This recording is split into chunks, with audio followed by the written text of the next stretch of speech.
ആരും മറക്കരുത്, ഒരു കൊച്ചുകുട്ടി ഒരു ചെടി നട്ട് വളർത്തുകയാണ്.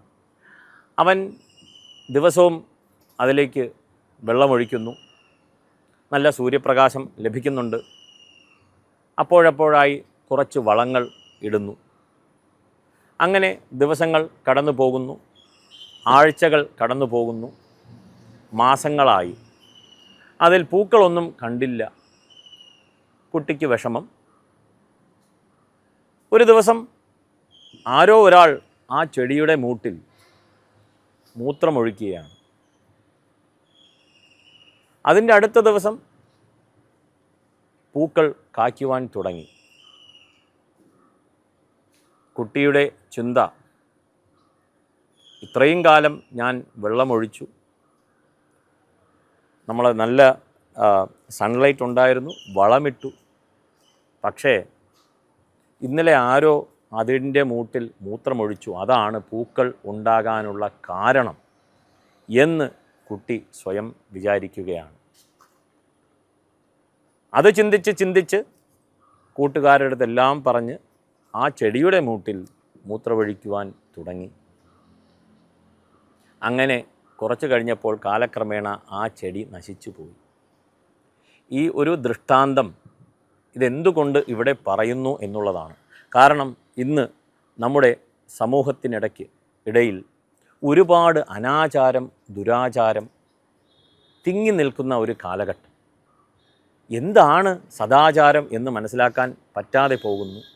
നമ്മുടെ ജീവിത രീതി എടുത്താൽ തന്നെ നമുക്ക് മനസ്സിലാകും. ഈ ഒരു ഉദാഹരണത്തിൽ തന്നെ ഇത്രയും കാലം ആ കുട്ടി ഒഴിച്ച വെള്ളം, പ്രകാശം, സൂര്യപ്രകാശം, വളം, ഇതിലൊന്നും ആ കുട്ടിയുടെ ചിന്ത പോയില്ല.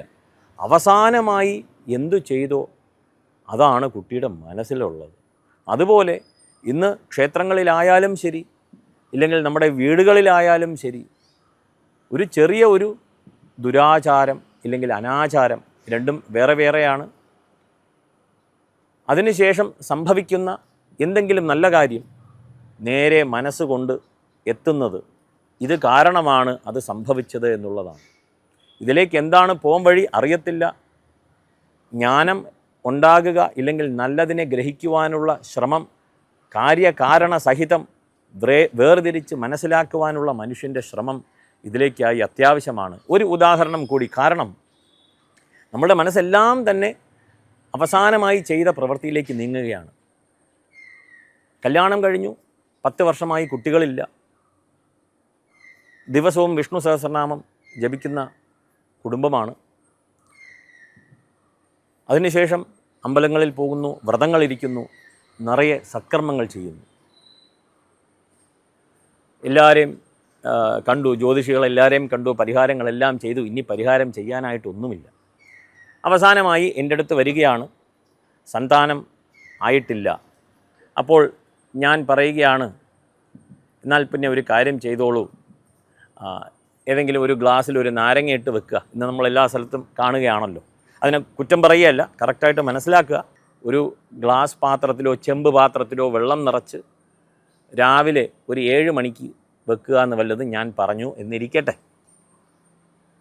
1 മാസം കഴിഞ്ഞ് അവർക്ക് ആ സ്ത്രീ ഗർഭം ധരിക്കുകയാണ്. അവരുടെ മനസ്സ് ചെന്നെത്തുന്നത് ഈ നാരങ്ങയിലാണ്. ഇത്രയും കാലം എത്രയോ ആവർത്തി അവർ വിഷ്ണു സഹസ്രനാമം ജപിച്ചു, വ്രതങ്ങളിരുന്നു, ക്ഷേത്രങ്ങളിൽ പോയി, ഒരുപാട് പേർക്ക് സത്കർമ്മം ചെയ്തു. ഇതൊന്നും മനസ്സിലുണ്ടാവില്ല. അവരുടെ ഫോക്കസ് മുഴുവനും ഗർഭധാരണത്തിന് കാരണം ഈ നാരങ്ങയാണെന്ന് വിശ്വസിക്കുകയാണ്. വളരെ തെറ്റാണ്. അതിനുശേഷം അവർ വന്ന് നമ്മുടെ കഴുത്തിൽ പൂമാല അണിയിക്കുകയാണ്. അവസാനമായി കണ്ട ജ്യോതിഷിയുടെ കഴുത്തിൽ പൂമാല. ഏവരും വിചാരിക്കുക, അക്യുമുലേറ്റഡാണ്. ഒരുപാട് സത്കർമ്മങ്ങളുടെ സഞ്ചയിച്ച് അതിൻ്റെ ഫലമാണ് നാം അനുഭവിക്കുന്നത് എന്നുള്ളത് ഇവിടെ ഏവരും ചിന്തിക്കേണ്ട വസ്തുതയാണ്. ആയതിനാൽ അനാചാരത്തിലും ദുരാചാരത്തിലും പോയി മനസ്സ് മാറി നമുക്ക് റിസൾട്ട് ലഭിക്കുന്നത് ഇതുകൊണ്ടാണ് എന്ന് ദയവ് ചെയ്ത് ആരും വിചാരിക്കരുത്.